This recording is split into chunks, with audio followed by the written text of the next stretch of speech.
Imagine this. You're at the racetrack in Tijuana. The Mexican cartel's watching you. If your horse wins, you win $1 million. But that money belongs to the cartel that owns the racetrack.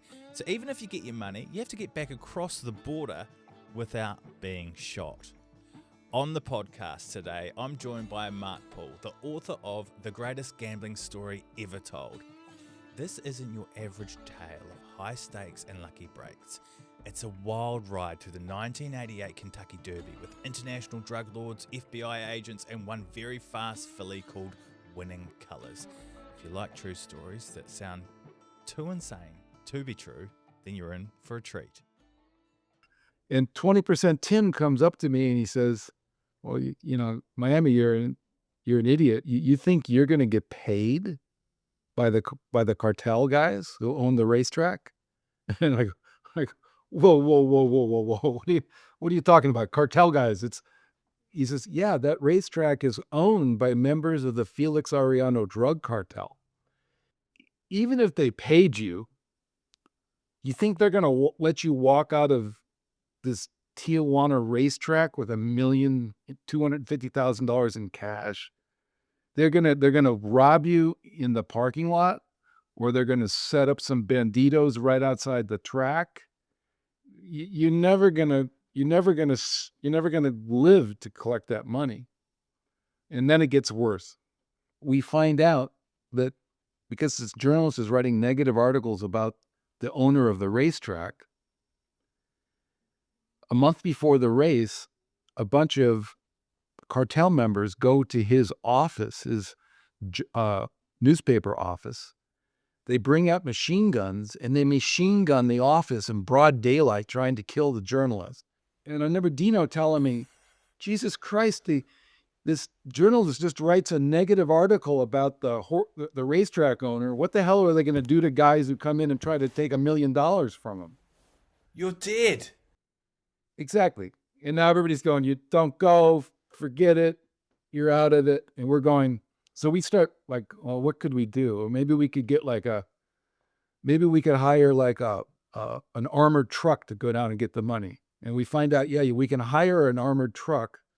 But if we hire an armored truck in the United States, the guards are not allowed to bring their guns with them across the border. They said, well, you could hire a Tijuana armored truck. And Dino tells me that's probably like paying somebody to rob us. Yeah, that's not going to work. Exactly. So what did you do? So this journalist, we're reading these articles now. This journalist, after he's machine gunned but survives, writes another negative article about the racetrack owner. And 2 weeks before the Kentucky Derby, the journalist backs out his car out of his driveway in the morning on a hilly hillside. And he's shotgunned in a bloody shotgun barrage. They literally blow his head off his body into the back seat with shotguns. And apparently, the guys that did it leave the crime scene and drive right to the racetrack and check in to their jobs at the racetrack. Turns out one of them is the head of security for the Agua Caliente racetrack, and the other guy is the personal bodyguard for the racetrack owner. Later on, they wind up getting arrested and convicted for the death of the journalist. But at the time, all we know is that the journalist just writes a story about him and he blows his friggin' head off. What the hell is he going to do to us? There's a saying, Andy, that adventures are seldom enjoyable during the adventure. Unless you know that there's just so much jeopardy. It's like you're gonna win $1 million or potentially die, potentially have your brains blown out. Exactly. And at my age now, I probably would have said, nah, not worth it. Then when we were 30. Nah, not for me. Not the Mexican cartel.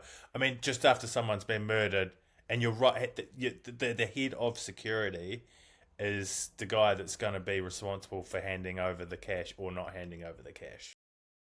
This episode is brought to you by AG1. If you're like me and find your morning routine more of a rush out the door than an opportunity to give your body the nourishment it craves, then AG1 is for you. AG1 is a daily health drink with over 70 vitamins, minerals, and other ingredients, including gut-friendly bacteria, antioxidants, high-quality mushrooms, and more. I just mix one scoop in with a glass of water and I know I'm giving my body the nourishment it needs. It takes me less than a minute and it's the least I can do to help myself out. And if you want to help me out and help yourself out, help your body out, head to drinkag1.com/Andy Rowe to order now and get yourself a free bottle of vitamin D3 and K2 and 5 free travel packs with your first order. That's drinkag1.com/Andy Rowe. You'll be helping me out massively on the podcast so I can produce more of this content. Yeah. So we came up with a brilliant idea. We said, tell you what, the day of the Derby, there's going to be a lot of people at the Tijuana Agua Caliente racetrack because they're going to have a big day and a big party. There's probably going to be 3,000 people there that day. We said, they're probably not going to execute us in front of 3,000 people. Maybe they would, but we said that's probably a lot better than going on a Tuesday morning when, the place is empty, right? So we go down the day of the Kentucky Derby. We drive down early in the morning back to Tijuana. It's about a 3-hour drive out of Los Angeles. And this time we didn't take a cab. I had a 300ZX Turbo, a hell of a fast car. And I said, let's go down there. And I said to Dino, man, you get that money in my car. They're not freaking catching me. And then I remember him telling me, oh, you can outrun a bullet. You're really fast. If you ask me, Andy, in my lifetime, what are some of the moments that you remember the most? And everybody will tell you the birth of their children and all those wonderful things in your marriage, and those are all true. But I remember standing under a little sketchy, kind of black and white TV in Tijuana, Mexico, 3,000 miles away from the Kentucky Derby, watching this race, knowing that if she wins, we're going to collect $1 million, but also knowing that if she wins, our lives are going to be at risk. And when our biggest fear is, she always had all this speed. We're worried that maybe she wouldn't, in that field, there were 17 horses, maybe she wouldn't brake well, and then she wouldn't be able to use her speed to get out in front the way she always did. But I'm standing there with Dino and Big Bernie, a few margaritas in hand perhaps, and she brakes perfectly in front of all the colts. And she goes to the front by about 3.5 lengths. She goes into the first turn and she opens up by 4 lengths. And then she goes down the backstretch and she opens up by 5 lengths against these colts. And she's running too fast. There's just no way she's going to survive this torrid pace that she's setting. And we know 1.25 miles, longest race that any of them have ever run. In the long, tiring stretch when she turns for home, we think they're going to likely catch her. She turns for home and she opens up on the far turn. She opens up by like 6 lengths. And then her jockey just lets her fly turning for home, and she just opens up on them. But then, of course, the 2-year-old champion 49er from the previous season comes right charging.